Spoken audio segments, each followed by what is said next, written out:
shut up, you listen to my monkey mouth. There's a companion when you got pun on the canoa route. Hopped in a portal and got in a fight, Elias knocked him out. Bow, Naruto fighting style. Bow, UFC he tapped out. Bow, we win, we get crowned. Monkey mouth, monkey mouth, monkey mouth, monkey mouth. Welcome to SUYL, man. I'm here with my boy Josh.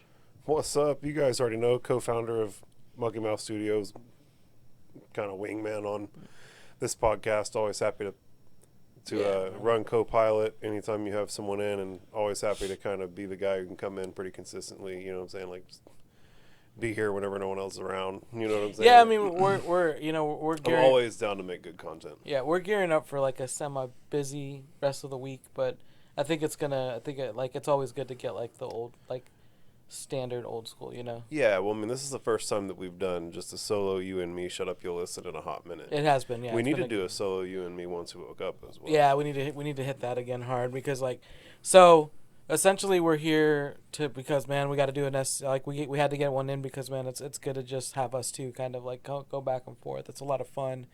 One thing I will say, man, is if you notice anything different, we got a new little. Well, I mean, it's the same space, but we got space now. Got these comfortable couches.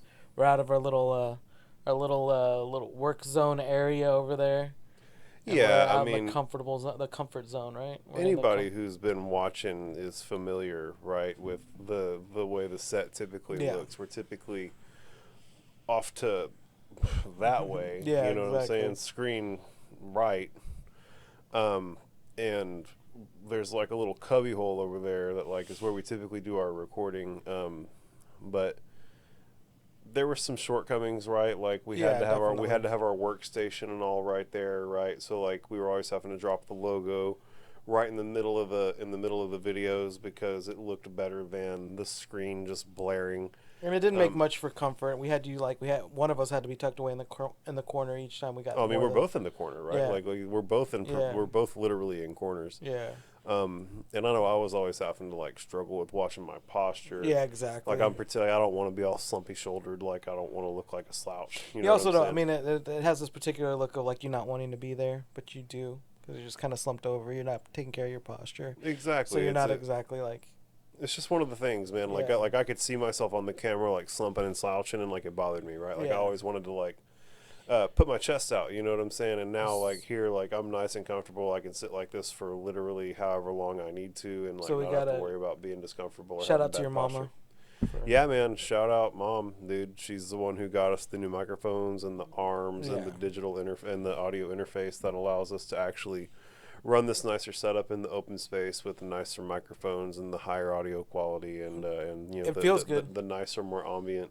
Yeah. You know, like this looks and feels so much nicer for the viewer. Like every time that I look at one of the podcasts that I'm editing now that we're over here, it just feels so much better. The only thing we really need to do is get a new camera now. Once we get a new camera, we're gonna be like really rocking. I feel like you know, what is it? I just saw this on one of the 19 websites that has people trolling every day, and it was just like people tend to forget that baby steps are still steps, man. Oh, there's a Chinese proverb that says, "Never be afraid of slow growth, only be afraid of no growth." Yeah, exactly. You know what I'm saying? And like the redwoods grow slowly.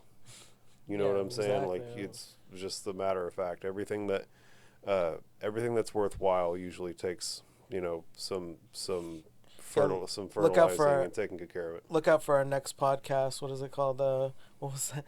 With the abs. What was that called on Rick and Morty? Oh my God. Fabsolutely Abulous. Yeah, that's our next. Fabsolutely Abulous is going to be our next podcast. Bro, this is going to be us doing crunches for an hour on camera. Yeah, so exactly. that we can work off these bellies. Yeah, just work off that summer belly. I've been feeling pretty good about what I'm doing. I've been doing I actually haven't been able to walk in the last few days because I had a big, huge blister on the bottom of my foot from walking too fucking much. Yeah. But I've been doing 100 push-ups and sit-ups and squats every day. Yeah, you got the one punch thing going down, right? Yeah, the only thing so it's supposed to be 100 push-ups, sit-ups, and squats every day, and a 10-kilometer run every day.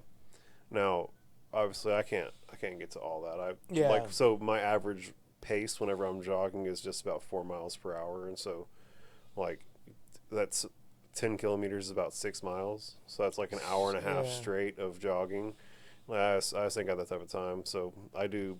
I'll do like a set of push-ups, sit-ups, and squats. But granted, my push-ups are from my knees, and I'm doing crunches, not sit-ups. So like, there are some modifications important. There are fat guy compromises that I'm making, right? But when I first started this, I was only doing 10 of each and walking for 10 minutes. Yeah. And now I'm doing 100 of each and walking for an hour. And also whenever I do my walking, I do a set of arm curls, 20 on each. Yeah. And then halfway through, I do another set of 20, and then at the very end, right before I walk back in the house, I do another set of 20. So I do 60 arm curls on those nights, but I don't get to do it every night because I have Theo, and I'm not trying to leave him alone in the house. Exactly. And then other nights I'm up here podcasting, and so between nights whenever I'm podcasting and night whenever I'm raising my son, I don't really have every opportunity to walk and get my cardio in like I'd like. But we need to do like when it uploads, we go do a lap on the track or something. Well, so for me, I mean, I love that. That's fantastic. But I'm real big on like doing it for an hour straight. Yeah. Like I think that whenever you're doing cardio, the returns don't begin to diminish. They begin to like the value on your cardio doesn't go down the longer you do it. The value on your cardio goes up the longer you do it. And so I believe that for me, I feel like every lap that I power walk laps around my neighborhood. Mm-hmm. And I feel like every lap that I do counts as everything that I just done. So like if I just did 2 laps, the third lap I feel like is as valuable as the previous 3 laps. Oh yeah, that makes sense. When I do my 4th lap, I feel like it's as valuable as the previous 4 laps combined. When I do my 5th lap, I feel like it's as valuable as the previous 5 laps combined. That way you're not sitting in the future of like, I can't truck through this. You've already trucked through it. Now it's just adding that to the back end. Well, whenever you do it all the time, it's easy. Like whenever like whenever I was on the come up, right? Like I told you I started out only doing 10. Yeah. It was like the next day I knew I could do 11 because like worst case scenario, I get to 10 like I did yesterday and then relax for 5 minutes and do 1 more push-up, sit up, and squat. And I did it. No one can say I didn't do 11. Yeah. You know what I'm saying? And that's how I did it for a long time. I didn't necessarily go up every day. But, like once or twice a week, I was increasing my rep count. I like, I'm not a big, I don't know him, so I can't say I'm a big fan of him. He came through the algorithm. I mean, buddy, do you know anybody that you're a big fan of? I feel like... Well, I mean, like, I haven't seen him a lot. I feel like people that you know that you are a big fan of are friends. Yeah. Oh, well, you know what I mean? Like I don't... Like your friends, you're fans of people who you want to be friends with but are inaccessible. Yeah. But what I mean is, like, I don't... He just, like, popped up in my algorithm recently, so I don't know. Like, I know. Jocko Willington, I think is his name. Oh, he's good. Yeah, he's got some real good shit to say. And Jocko is He's a little, like, conservative leaning for me, and he's a little, like... hard nosed for me. Like I'm not like I said, I don't personally know. Like I don't personally know. I've listened to a lot of Jocko. Yeah, so I don't know. Like what I said, he's recently popped up in my algorithm on my YouTube, and he was. You run into a hurdle? Good. Yeah. You have an issue that you can't get figured out? Good. Yeah. Yeah. Have you ever heard that speech? Yeah, I have. Yeah, okay, that's like that. I've heard people tease it too. That's Jocko. I think. Abba and Preach, I think, would make fun of it every so often. You know, I advertised with those guys. Yeah, you were telling me. I love that. Like, man, I got with them right whenever like their whole YouTube channel got nuked from space, and so like those ads didn't work out. I feel like the only stories that I have about running ads with people is how the ads didn't work out, and it's always I almost feel this way. It's always these like weird extenuating circumstances. Like one guy got too drunk the night before and cut a shit promo. One group of guys, the very day they ran our ad, got their channel nuked from the oligarchs. You know what I'm saying? It's just like Abba and Preach are pretty, like, they're really cool guys. I really enjoy watching them. They're funny dudes. They're funny dudes, and they don't care. Like they've got me the guys. Whenever I was working with Andrew Schultz and them, Jamil got me in on watching Abba and Preach. Well, they're really funny. I would consider us. You know, we weren't close, but we've gotten tighter. We're basically family now. Abba and Preach hold no, like, they don't lie. They're like, when he's not in studio, we don't talk to each other. We're not friends. We're coworkers. Like, Abba and Preach, like, we're coworkers. Like, this is our business. Like, we're not buddies, you know? Gay. Right? And he's like, because, like, everybody's like, hey, what's ABBA doing? Or what's Preach doing? And they're like, I don't know. I'm with my wife. Like, what are you talking about? Like, well, I understand not Yeah. keeping up with, like, if someone texted me on a Tuesday, on a Wednesday, and be like, what's Mikey doing? I'd be like, I don't know. I'm, like, raising my boy right Yeah. now. You know what I'm saying? yeah, that's what they mean, though. Like, I mean, as much as they're friends, like, the friendship, you know, is at this point where it's just like, we just work together. That's, like, we're work friends. Like, we have chemistry together. We work well together. That makes me like it less. It made me like it a little bit more because I felt like it was an honest moment where they were just like, it's cool. I appreciate their honesty, but like, I wish that it was cooler. yeah, Like we don't really hang out outside of this. Be cooler if you did. It'd be cooler if you did. You know, it's just where I'm at with that. I just like this spot because it maintains a point of where we can and we do. Like, we hang out. Like, we were literally just watching an episode of Family Guy. Just chilling. Yeah, while some stuff was exporting, you know what I'm Yeah. saying? We do several podcasts up here, so there's Reinforcing downtime between stuff. reinforcing a pun narrative that he was super stoked about. Which we'll Oh talk my about that God. on the ones who woke up. Oh, well, we If you can. I ever mean, we want can to- talk about it on both because it's different demographics. Yeah, Like I'm talking to like weird psychedelic people. You're talking to like normal people. yeah. I don't know if normal people would like it, but I don't particularly care. Well, we run this shit so that we can say what we want. Yeah. And people can shove it up their ass Yeah. if they don't. So like you it. basically say that you would like to run a website that not only that utilizes prostitution and adult videos, right? Yeah, I want to be a pimp.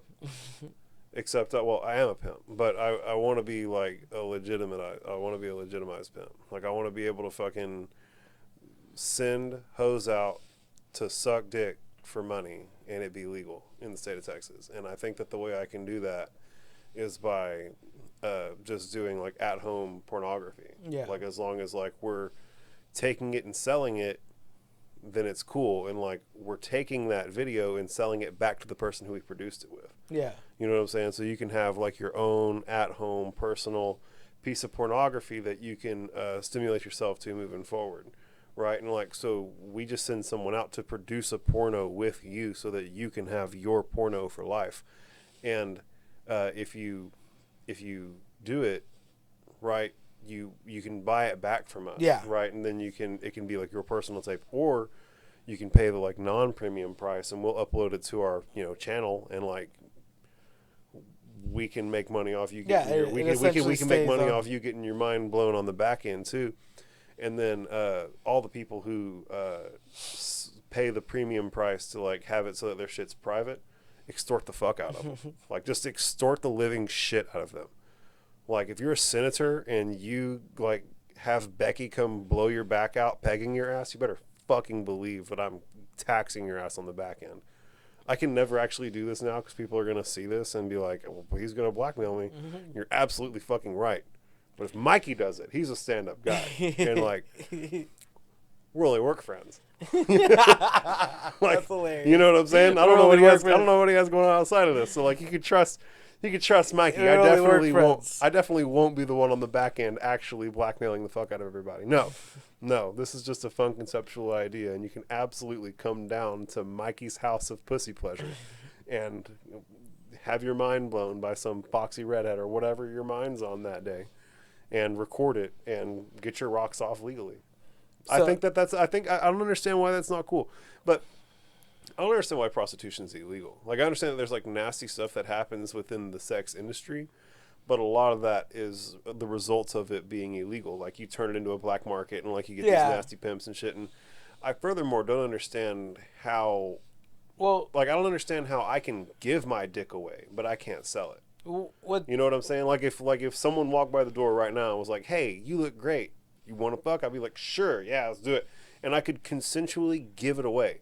But if she walked in and was like, "Hey, you look great. You down for me to pay you $100 to fuck?" I'd be like, "Nah, it's not enough." But like, you know what I'm saying? Like, the point is that I could put a price tag on my dick and feel great about it, and I don't understand why that's not cool. It is cool. We have a bunch of grumpy old fucking white men running the country. It's weird that dumbass 96-year-old people running the country, bro. Joe Biden's a tyrannosaur They were talking about. I wouldn't hire that guy to greet people at Walmart. You keep shaking the wrong person's hand. You keep shaking the air's hand. Yeah, well, he's talking about corn puff in 1957 at the pool. How you just stand that guy up? It's like, so I don't even keep up with it, and like I just see the memes. Like people dunk on that guy constantly for being a senile old shit. Drives me crazy is well, it doesn't drive me crazy. What's strange to me is that I was listening to something. They were talking about how the black market on marijuana has actually done exponentially well because the market was flooded with like basically artisanal weed stores, right? And they're going in and they're like, oh well, this here is like, $100 an ounce. This here is like $125 an ounce. When they can go to the weed man, drop $25, get as much as they need, get as much as they can with that. And then they're essentially, if they get pulled over with the artisanal $125 weed or the swag off of the streets, it's the same stuff. It's like the same, like they're still going to be told it's still legal across the board. It's just now there's a black market for them to get it a little cheaper, Well, the big thing isn't necessarily that they're selling swag. Mm-hmm. The difference is that the drug dealers are literally taxing less than Uncle Sam. Yeah. That's all it comes down to, is that Uncle Sam is taxing it, depending on what state you're in, whenever the growers get it to distributors, and they're taxing it whenever the distributors get it to wholesalers. They're taxing it when the wholesalers get it to retailers, and they're taxing it when the retailers get it to consumers.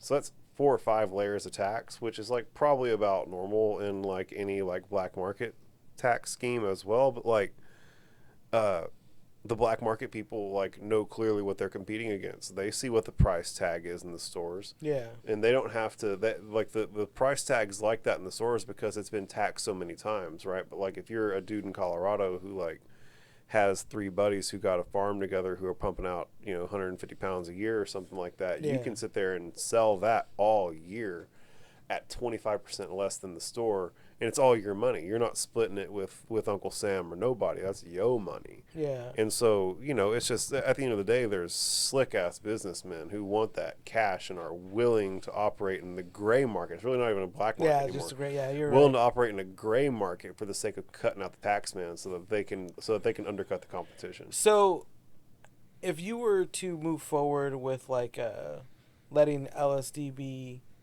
used, I guess, semi-legally or even legally, how essentially would that be sold? Like, would that be sold like an eyedropper? Would it be sold tab-wise? I think you could, any way that it's being sold on the black market now could be sold legally, and then also there would be neat, innovative, new ways for it to be sold. Like almost like a pen. I'm certain vapables. I mean, like anything, like literally, like what, like. Right now, the limiting factor for like the varying ways that LSD can be delivered to you are the black market, right? But like if it's legal, and you can lace literally anything with LSD legally, and you can start experimenting with stuff out in the open, then like I'm certain that it would proliferate. But I mean, I'm certain if like we made LSD legal tomorrow, you would definitely see just lemonade and orange juice. There would be orange juice is definitely gonna help things pop. Yeah. But do you get concerned that there would be any kind of dilution of the product if it was to become mainstream? No. I think that something that's that potent, the government would definitely have layers of protection in. Like the distributors would have to have certificates of authenticity from third-party laboratories authenticating that the lysergamites are exactly what they claim they are in the amounts they like. Once business gets involved, like it's pretty straight. Like especially whenever it's a business where the government's regulating you and making sure that you're doing right. Like it's hard, right? Like and it's a competitive market, right? Like if you're selling bunk LSD in that package, we're gonna go get the LSD from the other package that is better. You know what I'm saying? Essentially the difference between like Philip Morris and like Camel cigarettes or exactly. Marlboro. And so there'll be plenty of opportunities for people to A/B test and determine which ones are the good ones on their own. But I think that there's if I could go to a laboratory that's ran by real capitalists who are beholden to actual standards legally, right? And then they're producing it in like a professional laboratory setting, and then that's where it's all starting from, as opposed to it being like dudes in a missile silo in Kansas. I think that's clearly like a better starting point, right? So like Definitely, the starting point's better, the mechanisms of control would be better. And ultimately availability would proliferate. And would you prefer to see it like legalized overall, or I know I don't know if you would prefer, but would you prefer it be like kind of like a steady rollout where we're like, okay, well, we're gonna like, we got this mushroom thing kind of coming down the pipe. Psilocybin seems to be helping out X, Y, and Z with certain people, and then as things progress, now it's opened the door. Okay, well, LSD is helping with migraines, schizophrenia. High. I don't think LSD helps with schizophrenia. I think LSD makes it worse. Is it okay? Then it might be depression. I'm getting it confused with the psilocybin. LSD is known for helping with the main thing that they're touting in the medical communities are that it's helping with breaking the cycle of addiction. I know that I heard one of them helps with like crippling depression. That's psilocybin is the one. Yeah, they actually give psilocybin to people who are in hospice. Yeah. Like you're dying, buddy. Here's you a whole bunch of psilocybin, and like you're gonna be okay with it. Yeah, now. you're just gonna like. But you were trying to erect a question. Yeah. Where would I prefer a slow, steady rollout versus?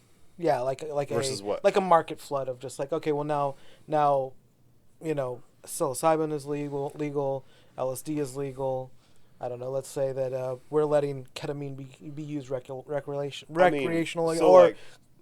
Chemically different to help out with something. So, like, selfishly, I'd like it to all be made legal tomorrow so that I can get my hands on it all. Yeah. I do think that it's probably the responsible thing to do to kind of take it step by step as a society. That's the way I feel about it. It's like it's like, a gradual step into the point where I know that even party drug ketamine has been kind of like moving in a different direction that helps with like certain aspects of I mean, man, all drugs can be used to people's to people's benefit. You were talking about how it's basically a key before it's anything else, right? It's a key that unlocks things that are already inside your body. Oh yeah, so like all these highs that people experience are like just chemical doorways in their brains that are being opened by drugs. Yeah. You know what I'm saying? Yeah, like at the end of the day, LSD and marijuana are both just enabling your ability to produce and receive dopamine. Mm-hmm. You know what I'm saying? Yeah, exactly. Marijuana is like, it agitates the creation of dopamine, whereas LSD wedges open the chemical doorways. You know what I'm saying? Yeah, it goes from, we'll tickle this thing into doing it to we're gonna it. It's essentially a knock at the door and a battering ram. Exactly, yeah. If you're like politely knocking on the door whenever you're hitting a blunt, and you're like kicking the door plumb in whenever you take 10 tabs of LSD. Yeah. See, the thing is that like I'm such a square. I think like I don't think I've ever seen LSD. You know. I could show you. I'm in active possession of LSD. I could show you some LSD. Like I said, I've never seen it, so I mean. Yeah, well, so I mean, it comes in a bunch of different forms, right? The only time I've ever seen it like in like form would be tab wise. I guess like that's like, on movies and television. When you say tabs, what do you mean? I mean like the paper tabs, like the paper. You like a big sheet of proliferated. Yeah, exactly. And it pops off in little squares. Yeah, exactly. That's what I'm saying. So like movie, television. Yeah, that's a normal way. That's a normal thing. They get those sheets and then they get droppers and they put a drop on each one, or however they do it. I don't know exactly. I've never been in the operation. Never been on the operation side of a psychedelic ring.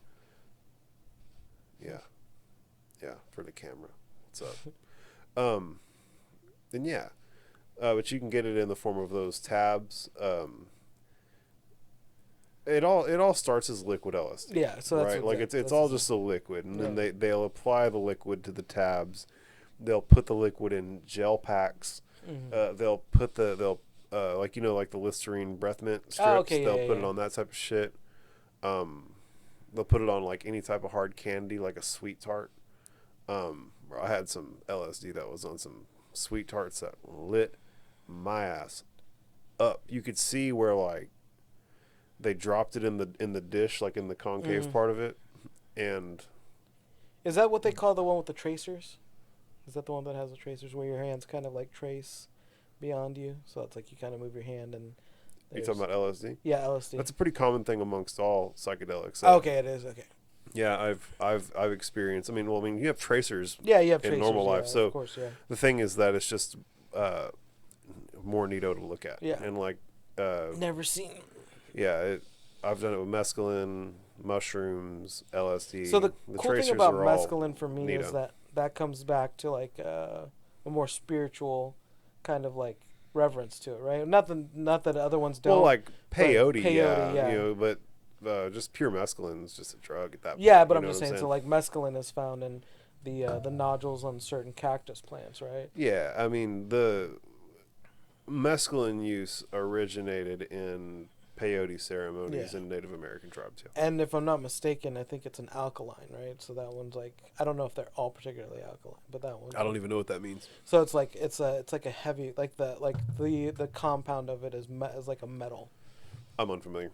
Okay. Yeah, well, I'm unfamiliar. And I mean, this was just me watching like a documentary about the over use of like those cactus taps, like they're little like cactus knuckles, you know, and like people were picking them too much, so there was like polyps. Thank you, yeah, and so there was like too many people were harvesting them, and they were kind of like going extinct, and so this guy took it upon himself to like help grow them and get them kind of their numbers back up for the people who were still using them for ceremonial purposes. Anybody who wants to do mescaline, you can literally go down to the Lowe's or the Home Depot and buy San Pedro cactus and literally just brew it like tea. So it's essentially just like you can absolutely water extract mescaline from San Pedro cactus. So I mean, it's essentially like everybody gets so scared of certain things, but like I mean, one of Texas' native plants that everybody walks past and doesn't think of is salvia, and salvia is I've never done salvia. But my cousin pissed his pants and basically foamed at the mouth for like 30 seconds. You know, so. It's salvia is a neat one because there's no roadmap. Like everybody's salvia experience is different. Yeah. And, man, I took a big old hit of like the strongest salvia I could get my hands on back in the day. And I was sitting on a couch like this, and the floor turned into a chasm. And it's the only psychedelic that I've ever taken that literally changed the way reality looked in that way, right? Yeah. Like LSD and mescaline and mushrooms, they'll kind of like make stuff neato in your reality. like in your periphery. It's kind of weird. Yeah. And where the foreground and the background meets, it can be weird. But you're not going to see like a green gnome walk in the room because you took LSD. Whereas you might see a green gnome walk in the room because you took salvia. Like, salvia triggers weird shit. And it's highly uncontrollable. And it's very much not replicable even amongst like the individual user. Like even if I took salvia once and really enjoyed that experience and decided that I wanted to do it again, doing it again, you're definitely not going to get the same experience all over again. Your experiences will vary widely from experience to experience if you're doing it right. If I was ever when experimenting with cannabis, the only time like I legit could close my eyes and I could see when I'd close my eyes, I was listening to music and I could see the waves of the music. Oh, that's good. Oh, that's good. You know, and then I'd close my eyes and then there'd be geometric shapes just kind of like forming and dropping and picking up. Next time you're that high, close your eyes, rub your eyes. Yeah. Yeah, literally, if you're that high, go. Yeah. Like that, and it's gonna send that shit into firework zone. See, the problem with it was that was gifted to me by someone who could get the grade that was, I guess, like the THC was super high because it was essentially for people who were suffering from, you know, I guess like certain debilitating issues, you know. It was just strong weed. Yeah, it was just strong. Yeah, it was just really strong, you know. And it was my first time ever smoking weed, so to that point, I wouldn't go out of my way to say, oh my God, I'm like a pothead. Like this was like my first time trying it, and my body was like, oh cool, like you're like let's show them what let's show them what music looks like, you know. Let's show them what, you know. Let's show them what music looks like. It's an incredibly psychedelic concept that you just brought up, buddy. Like you had your little micro trip.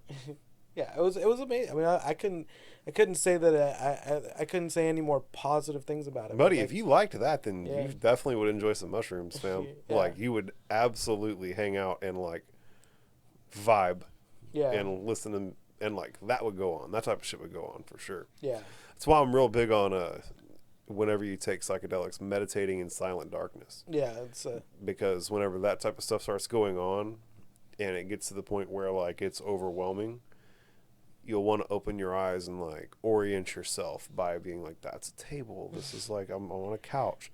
And when it's completely dark, you can't do that. And you open your eyes and the psychedelic just keeps bombarding you. There's this has little to nothing to do with what we're talking about. I'm not going to keep it on this tangent. I don't think we ever intended on talking about this. Yeah. I think that this was organic. The whole conversation has just kind of been spontaneous and gone in a weird direction, but that's fun. That's the whole point. I watched this television show. It doesn't matter what show it is, but if it's called A Million Little Things, and they ruined a song for me. Like not like to the point where I'll never be able to listen to it again, but they dramatized the song so much that it's like now its connotation is negative, and I'm absolutely like in love with the singer. Like Doja Cat is like one of my favorite singers. Like I legit have a Doja Cat shirt that I got for my birthday. Is she a singer? I thought she was a rapper. Rapper, but I mean she's kind of parlayed it into that girl's tripping, shaving her eyebrows and getting eyebrow tattoos. Yeah, I mean the thing is, did I see that? Am I thinking about the right person? I don't think it's tattoos. It's just kind of like pencil. You know, it's just like marking so that she can change it whenever she wants. Bro, her whole vibe is not what I'm looking for. I love Doja Cat. Like I'm gonna tell you what, if I ran into Doja Cat, I'd fuck her into not being the way she is. Like she would be like at the house, like doing traditional woman things. You know what I'm saying? I'd turn her into like a 1940s housewife, bro. I'd break her of all that crazy bitch energy, bro. Doja Cat's wild, man. I love that. She thinks she's wild till she tries to summon a demon and I show up. But the song, so has that happened to you before? Has like a song or anything particular like gotten like, oh man, they put that in a movie and it's like now it's like kind of killed the vibe on it? Oh man, I've had songs that I liked before I got into relationships, and then they'd be like, "This is our song," and then we break up, and then I hate that song. Yeah. Yeah, man, damn. Yeah, I've had shit like that go down, except like way more impactful. Well, of course, yeah, this is a slight impact. What's the song? Lazy yellow moon coming out tonight. What's the name of that song? Oh, damn, I can't think of the song. Right. We gotta keep Floating going. on a breeze, baby, get ready. Okay. Fishing in the dark. Okay, Fishing in the Dark. Yeah, that shit breaks my heart every time I hear that song now. And that was like a fun, lighthearted song that I loved forever. Growing up in the country, that shit got shown to me as a kiddo, and I was like, oh, this is neat. Like, it was one of the few country songs that I actually really enjoyed. And, yeah, now every time it comes on, I'm like, oh, this is like dagger. It's the feels. Yeah, it's like I fucking hit myself in the face with the microphone every time I think about it. It's just like bad energy, bad karma. It doesn't work for me anymore, you know? It's one of those things, man. It's just so strange. Like, and it's one of those crazy. It's one of those things that your brain does to really just kind of fuck with you, because then you'll be sitting down, like enjoying something, and then you just hear a song, and then immediately you're brought back into like this mindset. It's like olfactory smell, you know? Yeah. Like that just like lives. Like there was this great video where this guy who moved the bar just had to move the bar like just to an unreachable point, basically gets his girlfriend her childhood teddy bear. And she's like, oh, this is so cute. She's like, look at this. He got me a teddy bear. And then she like puts it up to her nose to kind of like give it a kiss and like be like all sweet. And she smells it. And immediately her face goes from this like joyous happiness to like this intense, overwhelming like shock. Like she knew the names, like she remembered the name of the bear, and she starts like crying, and she's like, "This is my childhood teddy bear. I smelled it, and now I know." And so they're all laughing at her because she's like literally pouring her heart out. And so here's the deal: is that guy didn't set the bar too high. That was fake. Oh, that hurts my heart. I have no idea if it was fake or not. Okay. I just am gonna assume it's fake. That's how I'm gonna circumvent. You're gonna say That's how I circumvent. The bar being like unobtainable. Yeah, it's like, oh, that thing that happened was clearly impossible and not real. Oh, it's man. like, I'm never going to be able to hop off a floating piece of wood to save the woman that I'm in love with, and I have to sink to the bottom of the ocean. You know what I'm saying? Scoot over. Yeah, you don't get those opportunities in real life. You know what I'm saying? It's full of shit. He didn't track down no one's fucking bear from whenever they were kids. It's full of shit. You could only hope. Yeah. You can only hope. I hope it's fake. That way I ain't got to compete with that shit. Actually, I wish it was real. That way at least someone got to have that nice fin experience, because don't no one get that nice fin experience. That's bullshit. There's a nice experience. I condemn everybody to perpetual sadness. Continue living out of spite. Until you do psychedelics and you break that chains of. Be a supervillain. Don't buy girls teddy bears from their childhood. Who they were talking about Stanley, talking about how Doctor Doom was not a bad guy. He's like, and everybody's like kind of shaking their head, like scratching their head, like, "What are you talking about?" And he's like, he just wanted to take over the world. He wanted to make it a better place. How much of a bad guy? He's like, he was just doing it his way. Yeah, he was just like, is that really a bad guy, or is that just someone who's like, I know better, like, I can do this better? So is he like a bad guy, or is he just a guy who wants to take over the world? Well, completely understandable. It all depends, right? Like if he's willing to utilize means that don't justify the ends, then yeah, you're a bad guy. Well, you know what I'm saying? He runs and he becomes like if I want to live a peaceful life, and my means to get there is by exterminating all life everywhere. Yeah.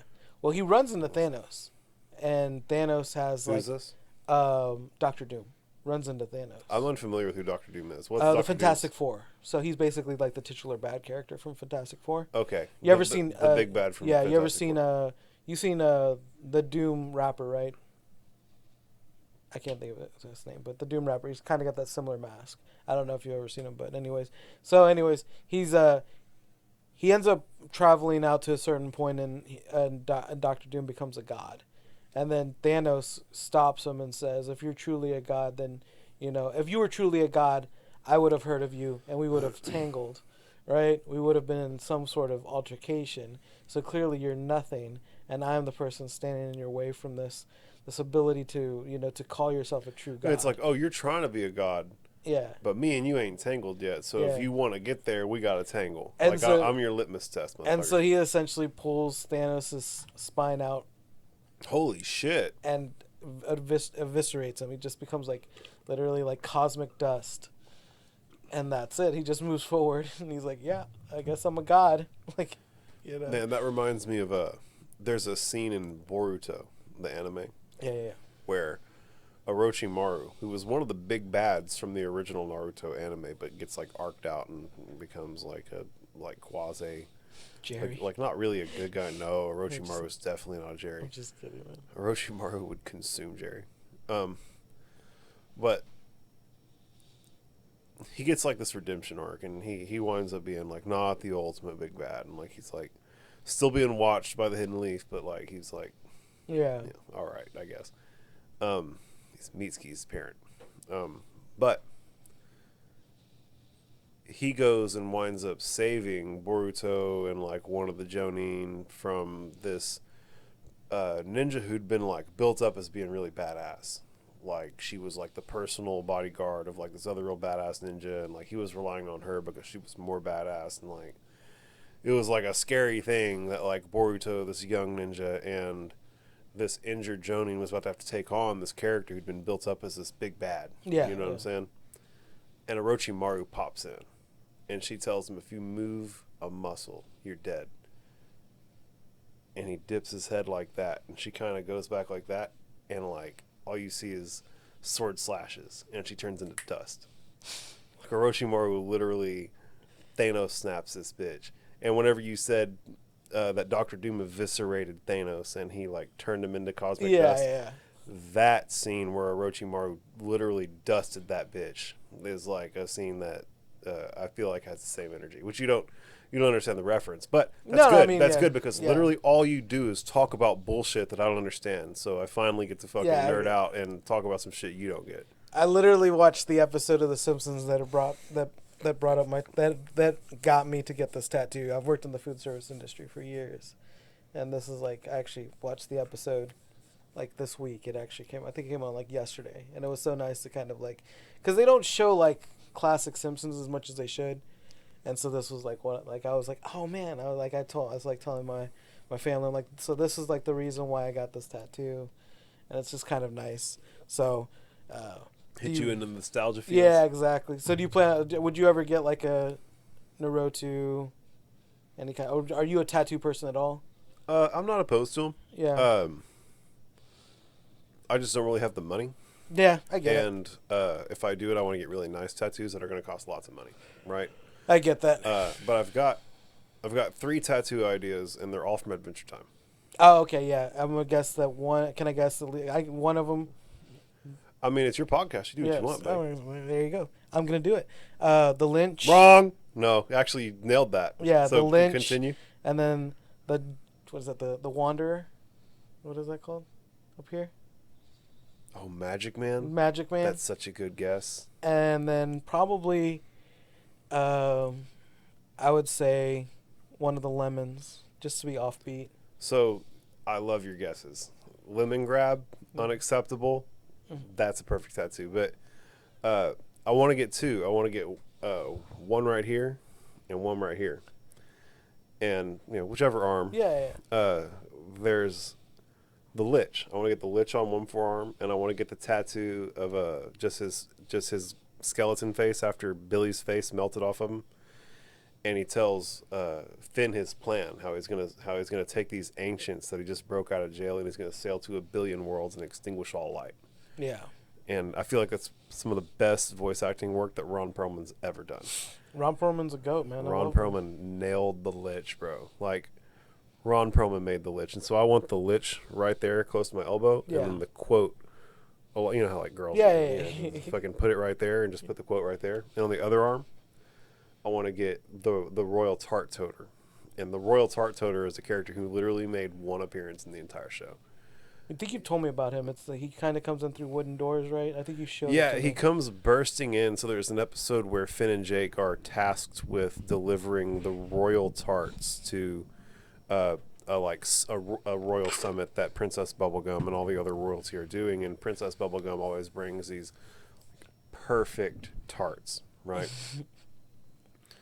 To make a long story short, all kind of shenanigans happens along the delivery. Yeah. And it all works out, but right as they're like, it's all working out, the Royal Tart Toter, who was the person who did it before Finn and Jake, just like kicks in the door. And he tells everybody that this cosmic dance, bursting with sweetness and decadence, twists all of our arms collectively. And if sweetness can win, and it can, I'll be here to high five you tomorrow, yesterday. And that sounds like some like. Absolutely like, some dope asses in philosophy. And so for me, firstly, he says the sweetness can win, and it can. And at the end of the series, the Lich is still like dormantly living inside of Sweet Pea, who is like this, is basically the reincarnation of Billy. The Lich took over Billy, who was the greatest hero of Ooh, right? Killed him, possessed him, was rocking his body, and then he got hit with like some hellacious shit, and like the whole body melted, right? But the skeleton was still there, and it was still compelled by the Lich. And then he got reset with some like guardian goo, basically, and he turns into a baby, and the baby is the size of a fully grown Billy, and Billy's like 3 times the size of a normal human. So you have a baby that's 3 times the size of a normal human, and it's possessed by the Lich, but it's completely factory reset. Yeah. And so they give Sweet Pea as a baby to Tree Trunks and Mr. Pig, and they're just like these two sweet little characters, and they raise him to be exceptionally sweet. And at the very end, the Lich is like trying to take over the world and doing his whole thing, and it all comes down to he's actively taking over Sweet Pea. Like, that's the vessel that he's going to do it with, and Sweet Pea turns on the Lich and goes, "No, I'm not evil. I'm sweet," and strangles the shadow of the Lich and stabs him with a magic sword and vanquishes him. But the point is that the royal tart toter said that a sweetness can win, and it can, and sweetness won. Yeah. And then he said, after that, I'll be here to high-five you tomorrow, yesterday. And so you don't experience the sweetness winning till later. And you go back and watch that episode again, and he's still there, ready to high-five you. You feel me? And so he'll be there to high-five you tomorrow, where he exists in the episode from yesterday. Yeah. And so I want those two. I want the Lich on one arm, saying that he's going to extinguish all light. And then I want the royal tart toter on the other arm, saying that sweetness can win, and it can. And there's one other one that I really, really want. I want to put it probably on my chest, honestly. Is 2 podcasts in a row it did that to us, but that's okay. They literally couldn't hear it on these mics. We're only noting on it.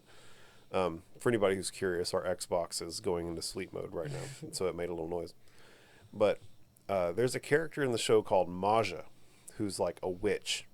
Okay. And she takes Princess Bubblegum's shirt that was given to her by Marceline. Actually, she trades for it legally for Hambo. And with the magical energy from that shirt, she's able to summon Darren, the ancient sleeper. And Darren is he's like a titan, bro. Yeah, is he like the one that kind of engulfs the entire planet on that episode? No, that's Orgalord. Okay. Yeah. But who was I just talking about? You were talking about the creature that was brought through the T-shirt. Oh, Darren, the ancient sleeper.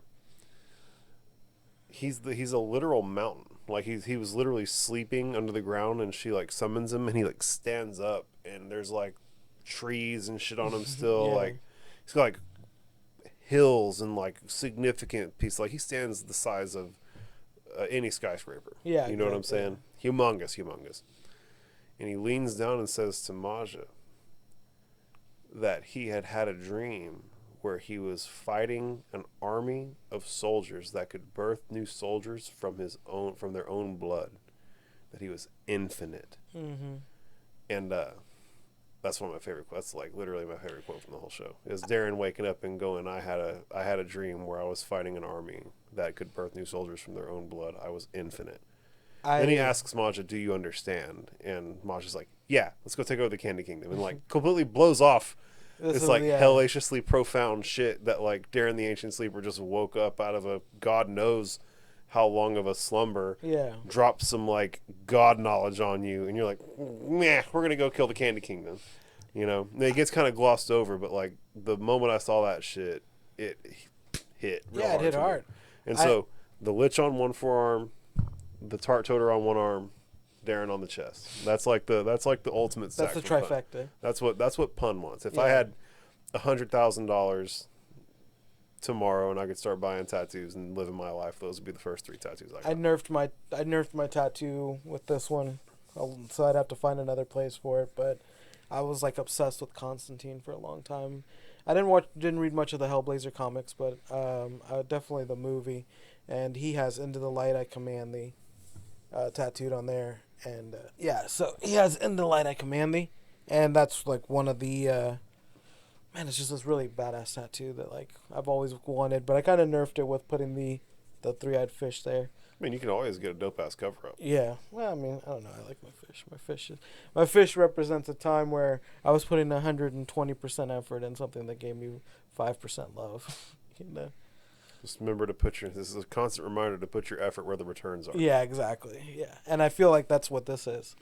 I mean, hell, you've got your own podcast studio. You're up here enjoying yourself. We've got a sponsor who's paying us here and there. Yeah. You know what I'm saying? And so we're already creating revenue. We're already doing what we want. We're already enjoying ourselves. Yeah, you know, couldn't have got much better, man. This is our beach, bro. We're out fishing, enjoying ourselves right now. This is where we want to be. This is exactly where I want to be, man. I mean, if it wasn't, I wouldn't be here, right? I mean, like this. Well, is not necessarily. But people are slaves. Like people go to places they don't That want is to be. true, man. I mean, and do like, things they don't want to do for people they don't care about all the fucking time. Yeah, bro. That's real life. People do that shit all the time, man. So it's nice to have at least a reprieve from that. Yeah, my 9 to 5 was definitely got my goat today, but I'm feeling better today, man. I'm here. Your 9 to 5 can suck it. Go up there and just teabag that person.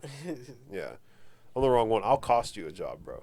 Yeah, I wouldn't want that, though, man. Don't cost me no job. I've had way too many jobs. I counted it up, and I was almost at like 30 jobs that I've had in my life, and I haven't had a job in like 8 or 9 years now. Yeah. Like, I had that many jobs by the time I was like 25 or some shit. I literally got out of high school, and I just would fall in and out of jobs until finally I just like one day decided that I was done doing that, and I got into the liquor store business, and that was kind of where I lived for like 7 years. How dog shit was that?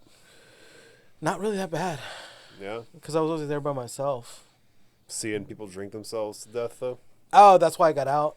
Yeah. That is true. That is why I got out. Yeah, I couldn't deal with that. Yeah, I lost 3 customers over 7 years, and I remember going up to one. And that's not just like old man Jenkins died a natural death. You had 3 people who were regular customers who drank themselves. Yeah, they just drank themselves.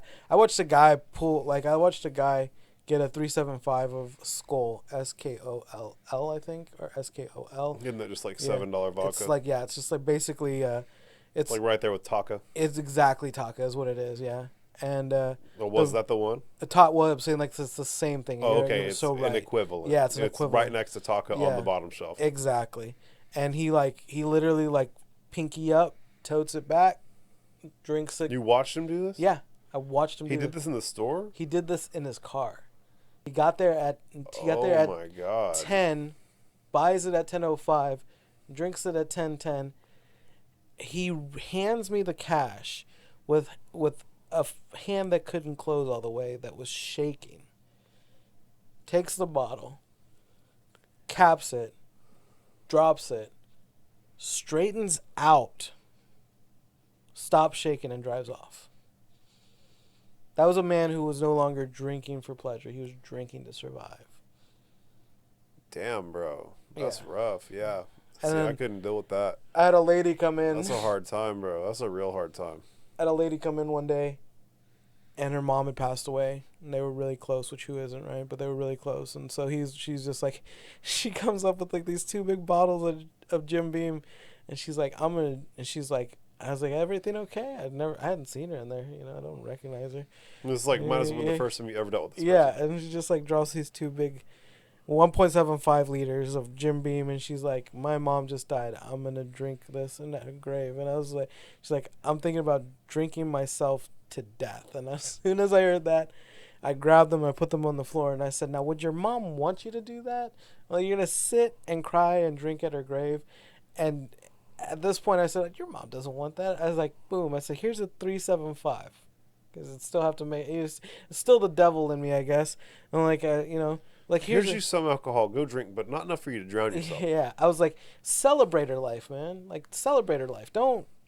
I tell everybody, if you cry at my funeral, you did it wrong, dog. I want everybody at my funeral to do drugs. I don't want to be embalmed. I don't want to be. You want to be you want to be snorted like. Not even that. You know what I want? You know what I really want? I want to be put in a pod and like dropped in the ground so that they can grow a tree over the top of me. Like that literally, awesome. like if I could be the nutrients for a dope ass live oak or like a weeping willow or like a crepe myrtle, any type of a beautiful crepe myrtle, any cool tree that could get its nutrients from me, and I could live on, and my family could come and visit the Joshua tree type shit. That's what I want. I don't want to have my fluids extracted and preserved and put in a box so that one day I can come back as a zombie. No thanks, bro. Put me in the ground, let the worms get me, let the trees get me, and like come back and visit the tree that you planted over the top of me, and that's That's I think some cool shit. I ain't into none of the other bullshit. Well, at that And note, I think man, that it needs to be a party. It needs to be a celebration of life. I think it has to be a celebration. I had of a life. good time. I loved all of y'all. Y'all have a good time, and keep having keep having a good time, everybody. I don't know if it was Daniel Tosh who was joking about that. Like he's like, I want there to be, what was it? Those inflatable balls that they have, like the beach ball. Giant beach ball. And he was like, I want there to be a giant beach ball. He goes, and you have to keep it in the air, and if you drop it, you have to start the funeral all over again. That's great. That's great. I think everybody who goes to my funeral we should do it on the water, and we do the celebration of life on the back of my buddy Chris's boat. And if you're gonna go, you got to be on a rented jet ski, and just hear someone talk about Josh while you're on the water having a great time on a jet ski. Like, you can't have a bad time on a jet ski, bro. I think that's a Daniel Tosh thing too. He actually said that. That's so funny. So there is a Daniel Tosh bit where he talks about how money can't buy happiness, and how you've never seen anyone frowning on a wave runner. Yeah, on a wave runner. And so it's a similar energy. But the point is that, like, I would love it so that everybody was actively doing a thing that makes it impossible for them to be sad. Preferably hard drugs. Psychedelics. Like hard drugs and ice cream. Everybody do cocaine and drop LSD and take DMT. You know what? At my thing, take a bunch of DMT and come talk to me. How about that? Say goodbye in person. Come say what's up in the fifth dimension, my dude. Like, we're still around, buddy. Yeah, anybody who doesn't believe that, man. I mean, it literally tells you, like, a child's textbook will tell you energy cannot be created nor destroyed, but just shifted, misplaced. Placed in another area. And with that, I mean, we're energy. We're energy, man. We're not gonna be in the same plane, but we're gonna be somewhere. That energy is going somewhere. Yeah, bro. At the end of the day, it's going to the white hole. Yeah. At the end of the day, man, there's one big cosmic energy, and we are all it. Well, at that note, we are all it. This was one of my favorite SUYLs. We talked about hoes, drugs, death, and tattoos. I feel like this one we leaned into stuff that I would typically talk about on The Ones Who Woke Up. So whenever I bring you on The Ones Who Woke Up, I'm going to lean into pop culture shit. You're going to be like, why is Josh talking to me about the Kardashians right now? You know what I'm saying? I hope I'm not relegated to like the person who talks strictly about the Kardashians. No, but the point is pull my own tooth out. The point is that I wasn't expecting to talk about psychedelics so much today. And so I wasn't either. I'm gonna have to change my recipe up a little bit for you so that I can get you on your toes. I can get you on your heels on my podcast. Well, thank you so much for joining me on this SUYL, sir. Everybody, thank you all so much for tuning in. Mikey's the man. All right, Josh is the man. We're out.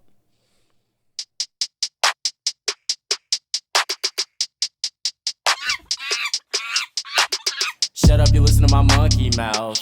There's a companion when you got pun on the canoa route. Hopped in a portal and got in a fight. Elias knocked him out. Bow, Naruto fighting style. Bow, UFC he tapped out. Bow, we win, we get crowned. Monkey mouth, monkey mouth, monkey mouth, monkey mouth, monkey mouth.